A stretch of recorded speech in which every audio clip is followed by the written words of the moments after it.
Čau, ir jau 166. diena. Priecājos jūs visus redzēt, mēs esam šeit, kaut kur nekurienē atnākuši, jo mēs devāmies pārgājienā. Labi, parādīšu jums kāršu triku. Lūdzu, pieskatiet kārtī. Jā, labi. Un vēl viena kārtī. Šīs te divas arī izmantosim šodienas trikā. Dāma un sirds piecinieks. Es paņemšu šo dāmu un pārlocīšu uz pusēm. Tālūk. Jā, paņem to.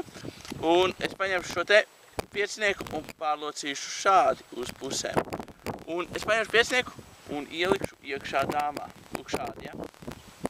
Iekšā līdzlējai. Un redzat, piecinieks tiešām ir iekšā dāmā.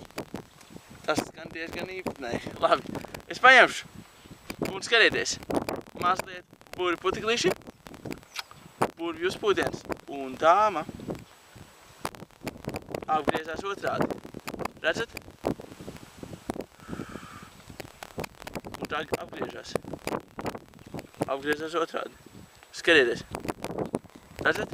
Un, kad es pārplēšu šo kārti, dāma tiešām bija apgriezusies otrādāk. Redzat? Viņa bija otrādāk. Tāds ir šodienas triks. Ceru, jums patika.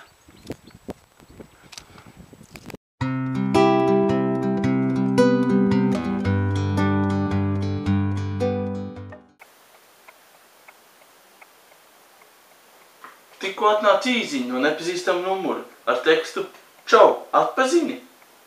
Uzrakstīju jā, pēc rokraksta. Labi, tiekamies atkal rīt. Kāpēc tu saki vienmēr? Jūs tāpat zināt, ka es tagad būšu. Nav jēgas atradīties.